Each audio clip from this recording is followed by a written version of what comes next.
in the same way that a drying machine is useful to this, housewife or keyboard warrior screaming about Bitcoin's electricity consumption, that's such a trivial benefit compared to what a decentralized global currency gives a population who can't access, proper remittance rates or even get paid properly because of sanctions. The reason I keep bringing up the dryers for anyone who's like, why is you fixating on dryers? It's like Bitcoin uses as much electricity as dryers in the United States. That's a fact from Daniel Buckner, the lead at Microsoft's ION, their decentralized identity network. It's built on Bitcoin. It's open source. But I think it's great to put it into perspective for people. It's like, what does it use compared to other things? Right? Idling gaming consoles and streaming in the United States also consumes more electricity than Bitcoin on an annual basis. So. Wow.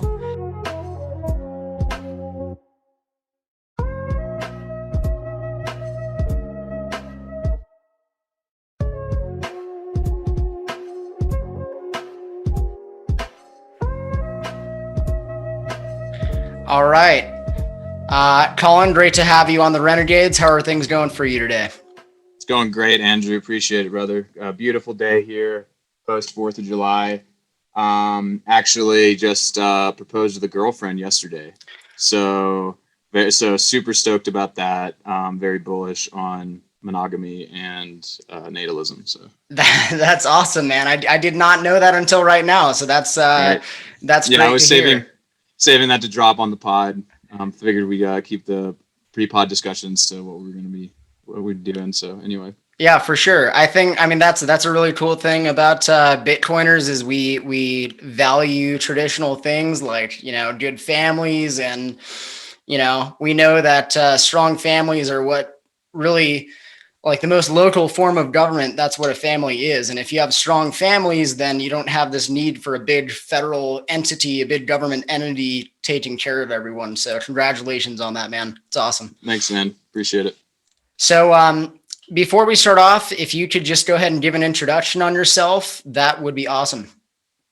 Yeah, for sure. So my name is Colin Harper. I head content and research and media at Luxor mining pool, Luxor Technologies, and I run their hash rate index blog. We're a North American Bitcoin mining pool, and we also have analytics platforms, data, and things like that. So I kind of manage some of that research, post newsletters, insights on some of the stuff that we're seeing with the data. Before that, I was a journalist at CoinDesk, did freelance for a few years at places like Decrypt and Forbes, and then worked at Bitcoin Magazine. Basically been writing about Bitcoin since I got out of college, and it's basically what I've been doing. So love it. Hope I get to do it for the rest of my life. Awesome. Yeah, likewise. Okay, so a couple topics that Colin and I want to go over is first one is just debunking the energy FUD and discussing about how Bitcoin really is not what they're saying it is on the mainstream media, and how it's not this horrible thing for the environment like the news is trying to tell people. And then we're going to go into where Bitcoin is migrating from, given that we had that mass exodus from China. Where is it going now? So, that being said, if I were to just tell you, Colin, Bitcoin's bad for the environment, it uses more electricity than the country of Argentina and Sweden and all that, what's your response? Oh, man. So this FUD in particular is a great exercise in sharpening, your Bitcoin repertoire for figuring out what article or what arguments work for what people. Because it's hard to boil down all the working parts of this. But whenever people kind of say something like that to me, I just say, okay, so you're assuming energy use is bad, right? Well, let's look at the things that you spend energy on every day. Most of these people who are complaining about this have multiple devices running, laptops, home desktops, their smartphones, using the internet. Most of these people, use washing machines and drying machines for their clothes. That's a first world luxury. Microwaves, ovens, all of these things, right, that we use day to day, and they don't think twice about it, right? And so one of the things I like to kind of approach that argument from is saying, if we're moralizing energy use to begin with, if someone's going to moralize energy use to begin with, then they're already kind of working on a different plane, right? And it goes back to the moralization of almost all the political topics that we have today, right? People don't argue actual points, they argue values. And that's what this boils down to. And then so that's the first thing I would say. The second thing I would say is I would just give them the numbers, right? If you look at it, Bitcoin actually uses something like, I think the Mining Council just put these out. And now, granted, like this is the Bitcoin Mining Council led by Michael Saylor. It's an industry council, so it's in their benefit to under-report as opposed to over-report in some regards. But you know, they figured anywhere between like I think 0.1% of the world's energy is consumed by the Bitcoin network, and another like 0.4% of the world's wasted energy, right? And that's the other thing that people don't realize is about 1/3 of all the energy ever produced in the world just goes to waste. And so that's the other thing I would ask about those people. It's like, do you even know how our grid works? Like, do you know that your grid overproduces so that you can get cheap electricity? And if it didn't overproduce, you would have to be paying more at peak hours. And so I think one thing I would say to them, it's like, yeah, on a global scale, it's laughable. And if they don't think Bitcoin's useful, then they're going to think that that's wasted anyway. But then I would say to them, you know, they need to pop their privilege bubble and look at what this network actually does on a global scale with helping underbanked populations and financially restricted populations, some of whom have been fucked by sanctions in the United States. Like Bitcoin services these economies. And so in the same way that a drying machine is useful to this, you know, housewife or keyboard warrior screaming about Bitcoin's electricity and consumption, you know, that what you know, that's such a trivial benefit compared to what a decentralized global currency gives a population who can't access, you know, proper remittance rails or even get paid properly because of sanctions. And you know, the reason I keep bringing up the dryers for anyone who's like, why is you fixating on dryers? It's like Bitcoin uses as much electricity as dryers in the United States. Huh. That's a fact from Daniel Buckner, the lead at Microsoft's Ion, their decentralized identity network. It's built on Bitcoin. It's open source. But yeah, I mean, I think it's great to put it into perspective for people. It's like, what does it use compared to other things? Like, idling gaming consoles and streaming in the United States also consumes more electricity than Bitcoin on an annual basis. So. Wow.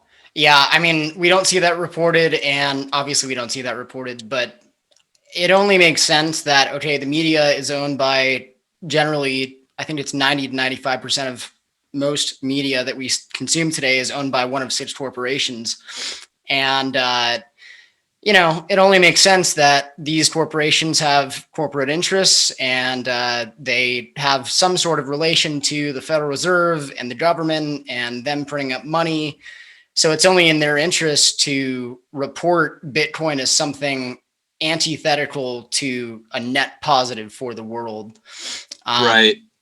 Yeah. And then, you know, if you have like at the top level, and I believe this is how the media structure works, right? It's like at the top level, you have those high interest, those powerful interests that want to suppress certain information. And then on the rung all the way down, you have useful idiots that actually think they're doing a good thing. Like these journalists, I believe most of these journalists who report about Bitcoin being bad actually think they're doing a good thing. Like they actually think that they're like fighting some climate crusade, right? And they're informing people about something that's bad, especially when they see their friends at Vice or other places report about how it's alt-right, and then they feel especially emboldened. And you know, Bitcoin's totally apolitical. It's only it is because of first principles that libertarians and anarchists found it first, and it is because of media manipulation that people think that it's for extremists. You know. Yeah. So. Yeah, absolutely. Absolutely. So given that Bitcoin does not consume nearly as much energy as they're portraying it to be, and given that a large majority, I think, again, by the Bitcoin Mining Council, they said their lowest estimate was 40 or 50% of Bitcoin is used with renewable energy. Do you have any thoughts on like this whole debate in general with the ESG, with renewable energy, with the carbon stuff? I mean, for me, I'm not gonna act like I'm an expert on it, but I do know that, I mean, for example, what was the guy's name? Guy who ran for president in 2000. I can't believe I'm forgetting his name. Oh shit, Al Gore. Yeah, Al Gore. His grandfather was one of the biggest oil profiteers in America, and he's got oil interests in it. I do know that the green energy movement is effectively being run by, you know, oil industries. So do you have any thoughts on that? Big corporate interest too.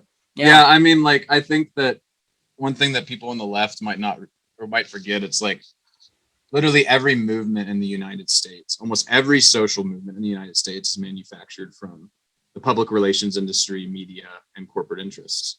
Like, if anyone's interested in this, like, definitely recommend reading Noam Chomsky's Necessary Illusions, talking about media manipulation during the Cold War and Vietnam War. But to your point, a lot of these dudes are just like rich corporations. I don't know anything about oil backing. What I do know is that generally a lot of the ESG narratives are kind of like, they kind of crumble when you look at how many emissions you have when you know, quote unquote, you have when you produce solar panels, right? Or like, you know, the same thing with these wind turbines. Lithium batteries are horrible for the environment, right? Solar panels are produced with coal-fired plants, sourced with slave labor in China. So it's like with the Uyghurs. And so, you know, people always try to moralize these things, and it goes back to that value system. I think like we just basically make political arguments based on values, right? And for a lot of the left, it's this kind of, you know, it's this kind of neoliberal, soft core, like environmentalism, like, cause like not like, cause like you said, like all the interests backing this stuff, like they're all in bed together. Yeah, they One are. thing I would, yeah, right. And so I guess like the ESG stuff is a lot of like, it's like the same thing with carbon credits, right? Like a lot of it is just feel good, like policy stuff. But like, you know, I do, with all that to say, I do believe that a renewables future is one to work towards. I 100% believe that renewables, once captured correctly, are going to lead us to another level of energy consumption that will allow us to scale as a civilization.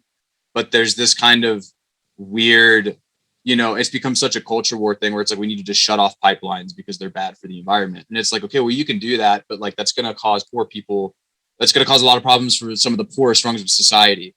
And like the Democrats are the ones pushing these things, and it doesn't make sense, you know. And then the people, I shouldn't say Democrats, but people, some people on the left, right? And in terms of like Bitcoin's, if you look at Bitcoin's energy consumption, its mix is actually more renewable than most energies in most countries in the world.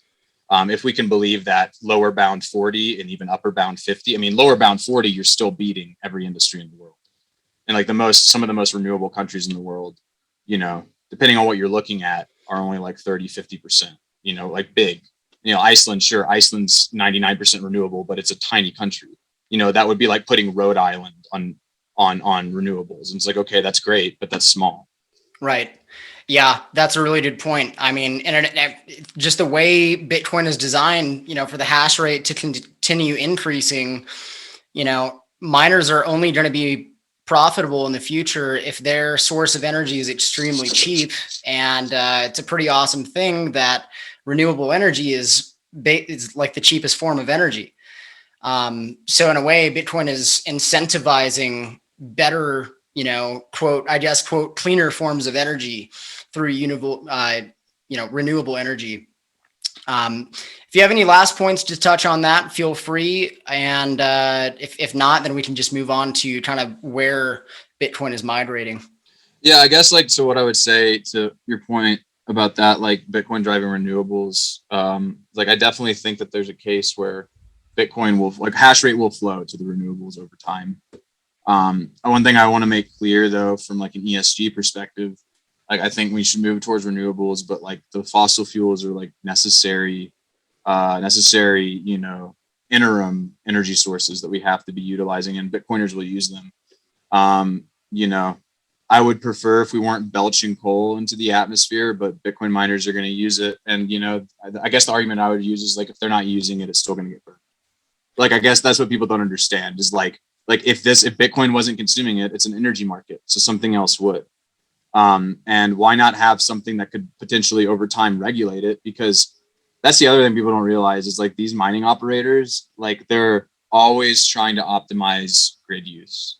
And they're trying, like, once we figure out how to like kind of give them tools that allow them to like manage their energy use so that they can know with mathematical precision how much they're going to make out of that with things like profitability calculations and hash price. That's something we have at Luxor. You know, this literally like Bitcoin miners only go for the most efficient way to use the energy. So going back to your original point, over time, when miners are just going to find the most efficient ways to draw energy, and we're going to be able to take that playbook and export it, right, to grid operators, so that they're not having to just burn, a third of their energy at peak hours. So yeah, I guess like to put a cap on it, it's totally just whether or not you think Bitcoin's valuable, and obviously we think Bitcoin's valuable. I think it's going to help things in the future. Yeah, I mean, it's totally worth it. It's really ironic to have the same people from the same country who just basically eviscerate the wealth of many other people, through inflation and exporting debt. This is a very necessary thing for the world to have a sound money. And yeah, I mean, it definitely deserves the amount of energy that it uses. So going into that, I mean, you bring up how a ton of the energy is wasted. One example of that is, what do they call it? Oil flaring or something flaring? Yeah, natural gas flaring. Yeah, natural gas flaring, where they just let it go and they're not using it at all. And Bitcoin can actually use it and stop it from just being wasted. Go ahead and yeah, because a lot of these like oil fields will be, in the middle of fucking nowhere, right? And so transporting, and so what people might not realize is natural gas is a byproduct of the oil drilling process. Pockets of natural gas in oil reservoirs, once you hit those, you have to extract that gas, because if you just let it go straight up into the air, that's horrible, right? That's just fuckloads of greenhouse gases that are just going to sit up in the atmosphere. And so what these companies will do is they capture it, and they've got a few options. They can either transport it, or they can burn it, or they vent it if they're in an underregulated place. And venting is terrible because it's just really straight in the atmosphere. Flaring is not as bad as venting, but you're still just burning a lot of it.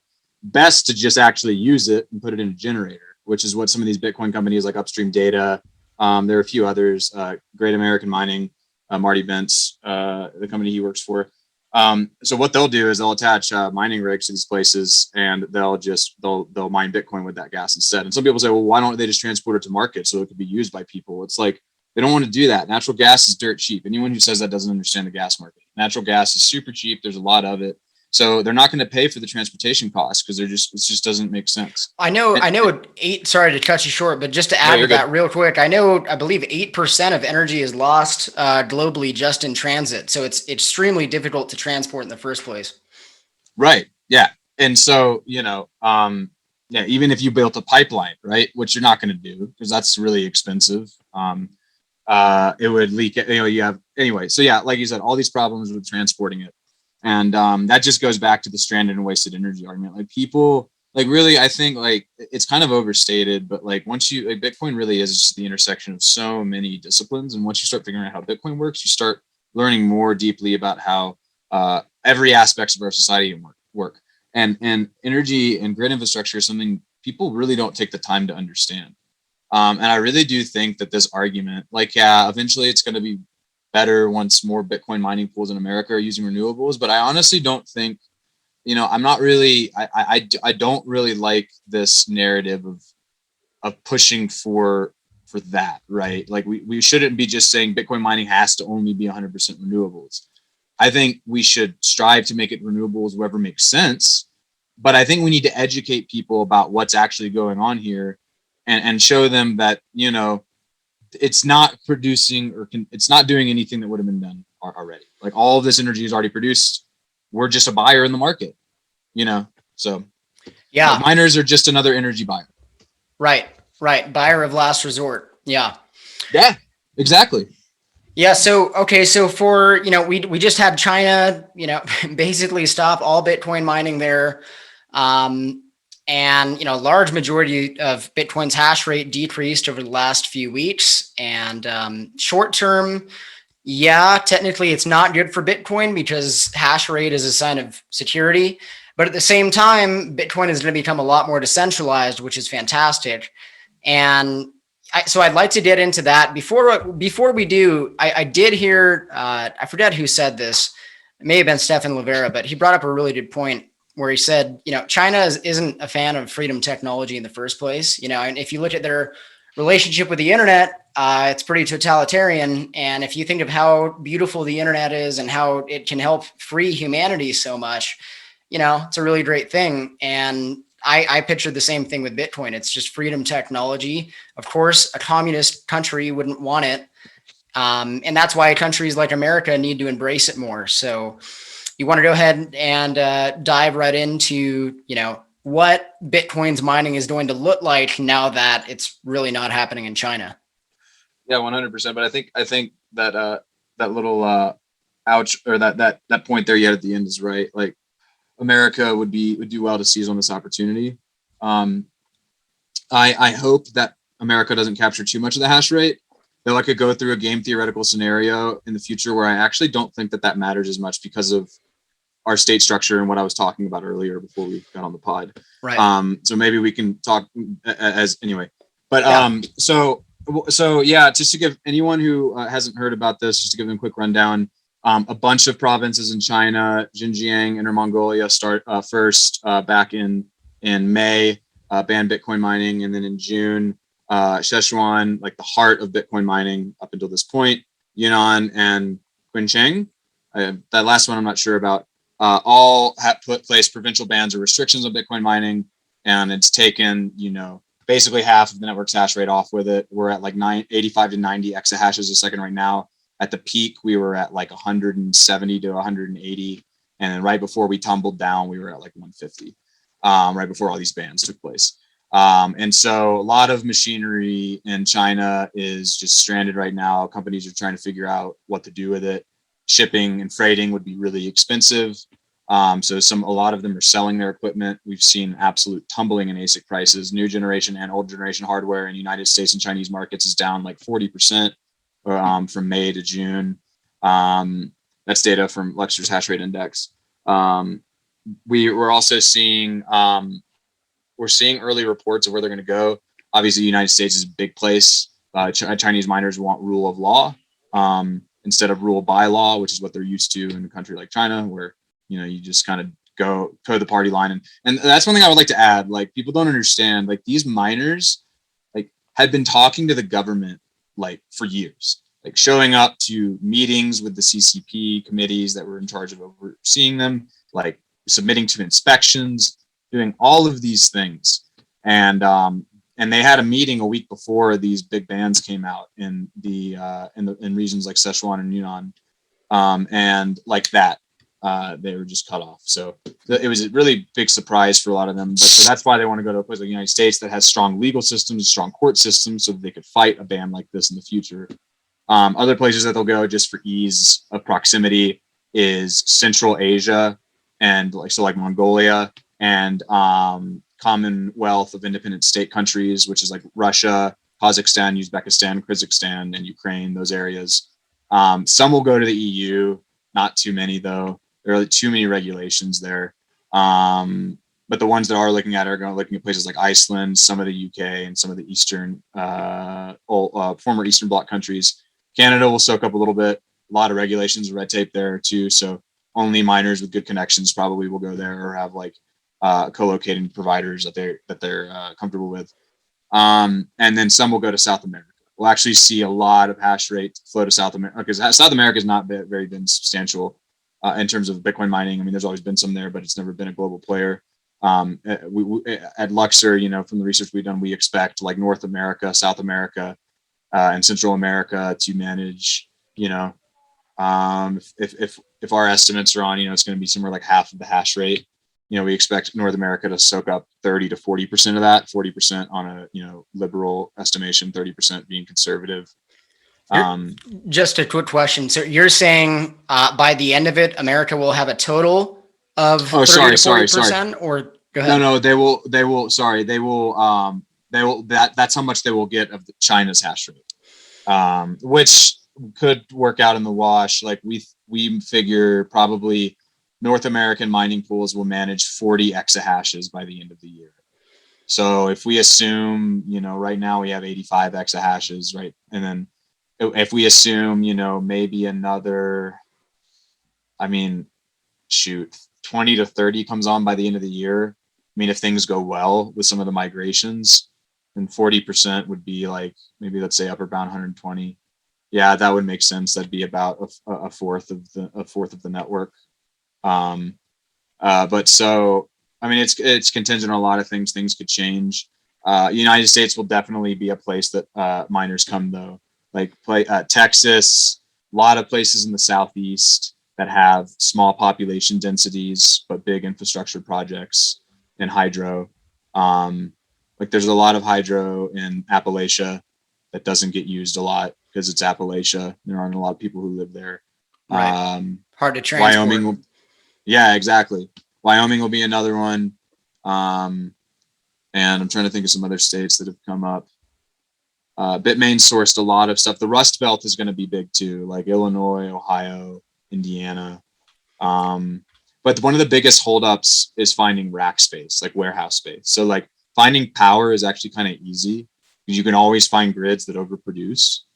But actually having a place to store the machines next to like a substation, right? Like a node for a grid or an off-grid place like a hydro plant or something else, or like, natural gas field that produces the energy for you.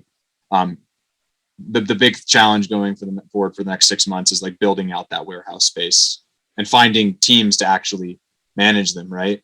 Because I mean, I don't know, dude, like there's labor shortages in every market. We got to find electrical engineers, people to like set up the racks, manage them. Yeah, that's pretty awesome. If there are labor shortages in the Bitcoin sector, that's pretty cool. Find a Bitcoin. If you're listening to this, find a Bitcoin company and get a Bitcoin job. Yeah, And like literally, and I'm not talking about, you don't have to be like a coder or like a writer or like a business development guy. Like we need like blue collar workers in the mining industry. We need electricians. We need just general handymen and construction guys. There are opportunities, and like that's the thing is if this migration is gonna. There's actually something poetic about it. Like a lot of these, one of the sites I went to recently is in the middle of nowhere in a Rust Belt state, and it's in an old steel casting factory, and it's like this like 200 or 300 acre plot. And it had all like the plant had all of these things like its own water treatment plant, multiple substations, all of these things that are now useless because the plant moved to the east to some other country like China or Malaysia or something like that. And you said all of, like America's industrial sector was replaced by a service industry now, and like that industrial sector migrated to places like China, and now China banned Bitcoin mining, and we have a chance to revitalize some of those states that got crushed by that migration the most. And I think that that's something that's going to be beautiful to see. But it really is contingent on making sure that we can find the places, hire the right people, and explain to some of these towns why Bitcoin could actually help them, because that's a big problem, is like going to people and like getting them to trust you with what you're doing. yeah, it is. I mean, just orange pilling people in general can be, very difficult. So, okay, so let's say this. Let's say that was huge FUD around China, saying China has the majority of the hash rate. That's a problem. That's technically could be construed as a central point of failure in some ways. And now that this is moving to the US, before this podcast, we were talking about kind of the game theory of this. So let's say, okay, from a layman's argument, somebody could say, okay, well, all of it's going to America. What if America bans it? The US government needs the US dollar in order to maintain its power. Why would it ever want to relinquish its power through the US dollar? Why don't they just do the same thing and ban Bitcoin mining? Why would they have an incentive to, have basically its biggest competitor, the US dollar's biggest competitor, Bitcoin, be so successful in its own country? Right. So I think that the answer to this is in part of the reason why Chinese miners want to come here. It's like, if you had a state or a federal ban on an industry like Bitcoin mining, it would go to the courts, and it would eventually end up at the Supreme Court probably. And I would venture to guess that it, hopefully it wouldn't be banned, but I don't know. Maybe we really do live in a total totalitarian state, and they would ban it through the courts, right? And that's a possibility. But one of the things that I think will be interesting to see in the coming decade, and this isn't original to me, they talk about this in the sovereign individual, but states' rights are going to become extremely important, and they're already becoming more, you saw it even in the Trump presidency, right? Like states that didn't like his immigration ban, they went to the courts in their own state and basically overturned it. Places like Washington and stuff. So it's like, and that's awesome, right? I want states to be able to challenge the president, because we've gotten in this dangerous place where the president can just sign executive orders. That's something that started in World War II, understandably so, because you had one of the greatest crises this country has ever faced, the world has ever faced. So, but that legacy from FDR has persisted and has only gotten worse for the past 4 presidents. So there's an argument to be made, I think, that could happen, but I think that states will fight it. And because the states will have more power in the coming decades, this goes back to the sovereign individual with things like people being able to work remotely and deciding to go where they see the most cultural and political fit. They'll bring their tax dollars there. They'll bring their industries there. And the federal government will be more disintermediated. So one of the things I think people don't talk about enough with North American Bitcoin mining or American Bitcoin mining is like, oh, I hope it doesn't get too centralized in the United States. It's like, yes, we have a federal government. We have a powerful military presence. I don't know if we have a powerful federal government. I would actually make the claim that our federal government is very ineffectual. And so I think that they would actually have a hard time doing this, especially if a few states, like we're already seeing even with the COVID, like with vaccine cards, like Florida, True. Texas, yep. Tennessee. And it's more states than just like the big ones that get on media. I mean, there are like half of the states in the nation have pushed forth some legislation to deal with something like vaccine passports. I need to check that, but I remember I saw like Tennessee had banned it, and I'm from Tennessee and I didn't even know that. Yeah, I didn't know that at all. I thought it was just Texas and Florida. I didn't know that. Yeah, I caveat that and research that, but I feel like I saw that somewhere recently, and it wouldn't surprise me because most of the southern states are going to say fuck that. And that's the beautiful thing about living in a place like the United States. And people say that sometimes and it's true, it makes it hard to cooperate sometimes, but it's also good for disintermediating power when it matters. And I think with something like Bitcoin mining, it for sure would matter. So you have this opportunity for, especially once states start attracting these industries and they start seeing the prosperity from it. Especially, I mean, it's going to be really interesting once you start seeing local governments mine. I mean, it's going to happen soon. I think local governments mine it. Yeah, I think that like the local governments that own their energy grids will start using it to regulate off peak hours and things like that. Wow. And like they won't, maybe they'll make a splash about it in the news, but a lot of them probably won't. I mean, it's just a matter of time before it starts kind of integrating itself into these economies of these because like that's the thing about America is it's not had a taste for Bitcoin industries. Like Bitcoin to people, the only thing that Bitcoin means to anyone in the United States is a financial thing, right? Like they know the Coinbase IPO, they know the ETF hype, they know the futures trading, and they know these stories about how crazy the price swings. But it's just a number to them. There's nothing physical about it. There's no industry behind it besides the finance industry, which no one understands anyway, and most Americans think is a Ponzi scheme anyway. Which it is, yeah. But yeah, there's exactly, an industry right? to Bitcoin. I mean, there's an entire. I mean, yeah, it's secured by energy, and you need industry that comes with energy. It's a really good point. Exactly. And so it's like there's like it's the heartbeat of Bitcoin, and that's like it's physical. And like once you show people, and some people are going to think it's a waste, but the people who are going to understand the problems with our grid, and the problems with our regulating hours and getting energy to people and all of these things, they're going to look at Bitcoin and they're going to see an opportunity to monetize things that otherwise would have been losses on the balance sheet. And so I think that once hopefully it starts pouring into some of these states, you'll start seeing these industries and people will be like, oh, this is an actual legitimate industry.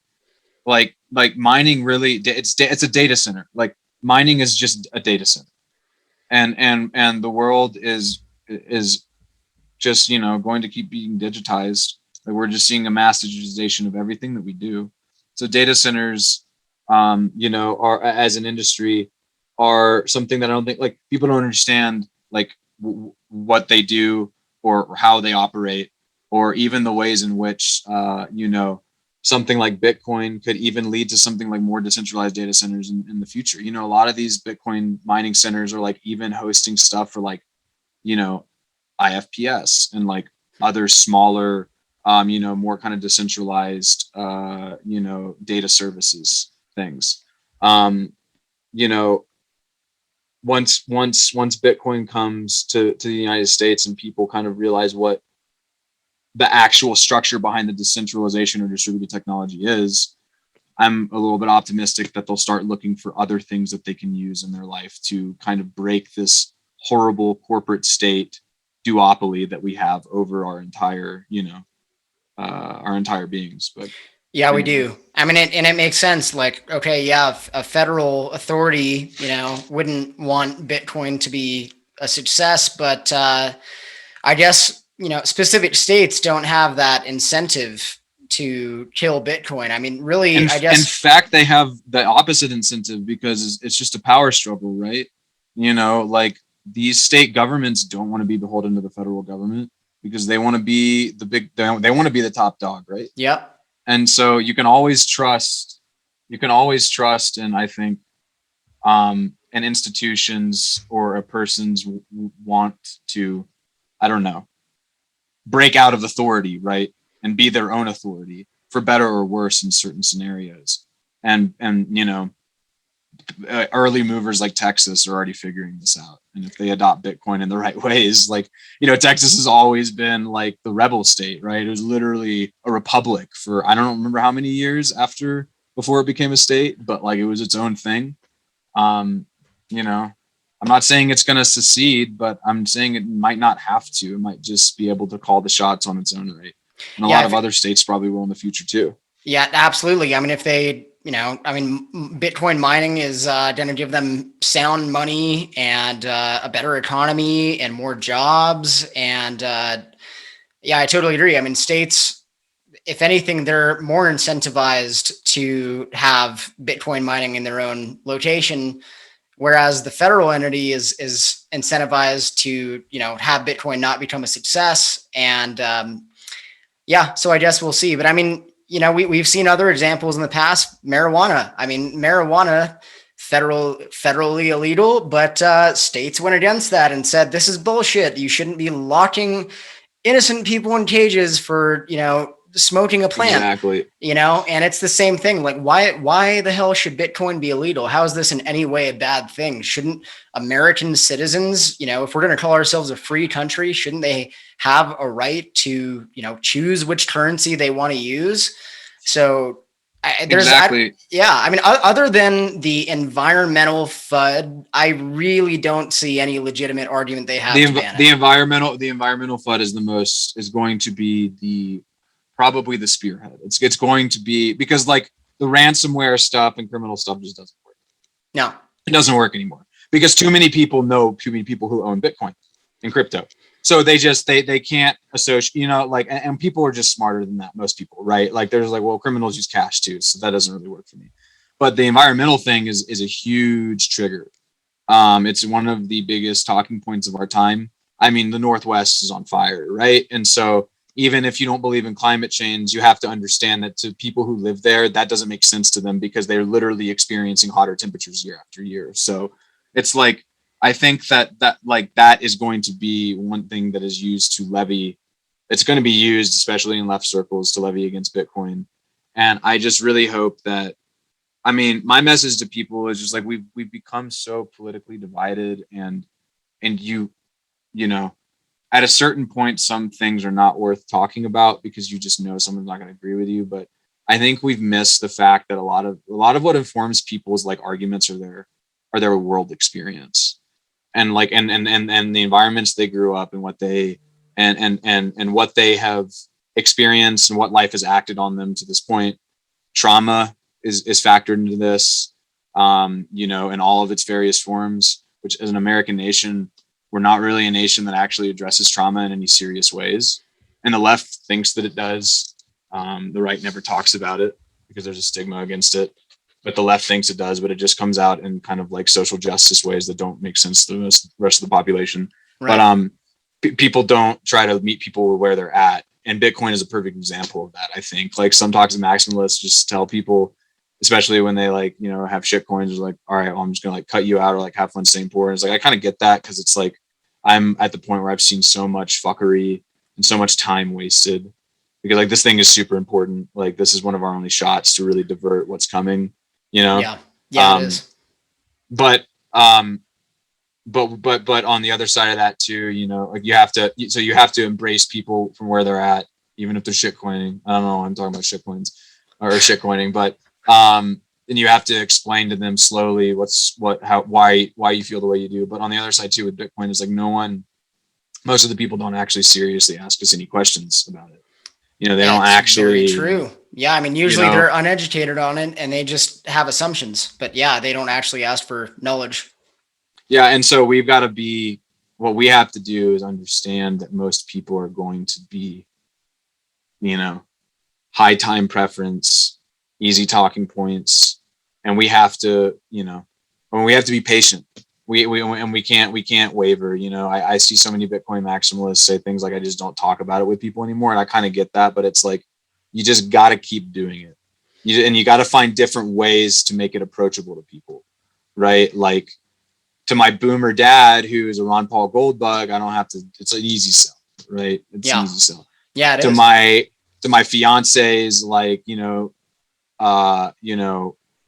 neolib, like mom, who is like basically gets all of her stuff from the New York Times. It's a lot harder because she's really bought into the environmental FUD, right? And it's like, even when But I I kind mean, of bring up the, go sorry, ahead. even there, I mean, you can, right, you're right. You use different arguments for different people. And, you should talk with her about how, El Salvador, this poor, little impoverished Yeah. country of 6.5 million people, they have to pay so much money out of remittance payments and they're just screwed. And they have to use the US dollar up until now. So, Right. And then so I've told her about like its use in Venezuela and other countries, and just like in Nigeria, and, you know, the kind of the report, she's followed my reporting since I started. So, um, she totally agrees that it's a good, and that's, you know, it's a good thing for humanity. cool. Um, but what's hard though, and this is where the shit coins come in. What's hard is when I'm explaining Taproot to her, and I say it's going to allow us to do a lot of really cool things, like, down the road, with reducing, like, data latency, and allowing us to do all these crazy escrow conditions that make cool smart contracts possible. She's like, oh, that's great. It's like, we'll do anything about the energy consumption. And it's like, that's where the shit coins come in, because that's the marketing talk. Like, that's the stuff that I would get in my inbox. It's like new, like, proof of stake, like, like proof of, like, redundant reserves, or like all these like retarded buzzwords. And they would come out like trying to say that it was more energy efficient. And one of the hardest things, because it really takes a lot of understanding Bitcoin, one of the hardest things to teach people is why the trade-offs matter. Like, why the 10-minute block times, why the proof of work, why the 0.1% of the world's energy. Like, it is really hard to contextualize those things, because once they understand that, unless you have all of this, and it's marvelous, really, like, proof of work is amazing, and the design to keep Bitcoin compact so that every user can run a node is genius. Yeah, you want something Um, that's unchangeable and easily audited by virtually anybody on the planet. And you can't have that right, with anything else. right, and it's hard to, like, that's a profound thing, but people, that doesn't click. It's like so that node, like, I'll tell people, it's like that node is running the Bitcoin code and has a copy of all the transactions from the Genesis block, and it's connected to a bunch of other people who agree with the rules that my node hosts. And if anyone tries to change it, then I can say no. And it's like, they're just like, oh, okay, cool. It's just, they don't. And it's like, and to me, it's like, guys, this is why this thing is worth $33,000. It's like, this is why this thing is $1 trillion market. Like, but until you can kind of explain to people, you know, why your shitcoin can basically be debased or audited, or changed completely without your say, and why that matters in the terms of what we're trying to build, then it doesn't make sense to people, because they're just so used to these structures, especially in the United States. We're Yeah, just so spoiled. they are. I mean, one quote that I really like from JFK is, too often we enjoy the comfort of opinion without the discomfort of thought. And for most people. I mean, Bitcoin's a complicated thing, and to do the research into Bitcoin is oftentimes not, unless you're weird, libertarian, nerdy type people like us. It's not fun, reading about the technical intricacies of Bitcoin and all that. So it's probably a lot easier for them to just believe, proof of stake or some other buzzword. And the other thing with the shit coining is, we see this comparison a lot with TCP/IP and the Bitcoin network. And nobody knew what exactly the internet network would be. It happened to be TCP/IP. And saying that somehow we can move from Bitcoin to another crypto is literally the exact same thing as saying, okay, well, we have a better form of the internet, but it's not TCP/IP. So the entire internet network is going to have to change. Everybody is going to have to agree to go on this different network. And after a while, once that network effect comes in, it's just not possible because people don't have the incentive to change everything they have and go to a different network. So same thing with Bitcoin. Yeah. Right. I mean, there's just no way that you can replicate the genesis of it, right? Like that's the thing that most people don't get, I think, is just like the distribution of Bitcoin's coins. If you look at it, it's the fairest of any of the blockchains. People will say there's still a high concentration. Of course there is. Like there's always going to be concentration of wealth. There's always going to be concentration of resources. But the point is just building a fairer system so that everyone has the same say and everyone has the same. I mean, everyone had the same chance to get in. I mean, that's not totally true, right? Because of age differences and differences in intellect. But sure, yeah. But I guess like I think that's the problem is like we've just untapped growth. Joel, I don't know what his last name is, so I won't. He's public with that, but I won't dox his full name. But I think he said it best on one of Marty Bent's podcasts. It's like we've tried to systematically reduce risk everywhere. And that's what everything about, I mean, Social Security, healthcare for all, fiat agriculture, all of this stuff is trying to, pharmacology, like all of this is trying to reduce risk at every step of the way. And there's something to be said about that. Obviously, like we're like, like people live super long in the United States and all this other shit. But there's also something to be said about the fragilities that come with that. And, so I don't know. I think that like, that's the thing that people like when they try to talk about wealth concentration or stuff like this, is like, you're never going to reduce these things. Like entropy exists, it's a law of physics. You have to give something to get something. And some people are not going to give and some people are not going to get. And we're not here to make the world completely just. We're just here to try to not be unjust, right? Yeah, I mean, you have the cancel-on effect, which is where, if you're a wealthy person and you have hard assets and you have access to credit, the money printing benefits you. And if you, are on the, low class in the economic ladder, then you just see the purchasing power of your money decrease. And Bitcoin does indeed fix that. At least it gives everybody more of a level playing field. And yeah, I mean, we're always going to have the Pareto distribution where a smaller percentage of the population has more of the resources than the majority of it, but that is human nature. And that's reduced significantly with a sound, honest money that can't be corrupted like Bitcoin. So I really enjoyed today's conversation. I thought you brought up some really fantastic points about mining. Really appreciate you coming on. Before we log off, if you could just share how people could get in contact with you, that would be great. For sure. And thanks for having me on, man. This was awesome. I really appreciate it. Awesome conversation. And yeah, always nice chatting with you. Yeah, so y'all can reach me at As I Lay Hodling on Twitter, or just like my name, Colin Harper, Colin with one L. You can also find me at hashrateindex.com. That's Luxor's blog. That's where I post most of my mining content. Yeah, if you ever want to talk shop or have anything that you want to talk about with me, you can just DM me. DM's open. That's also my Telegram handle as well. Right on, brother. Thank you very much. Peace. Yeah, take it easy, man.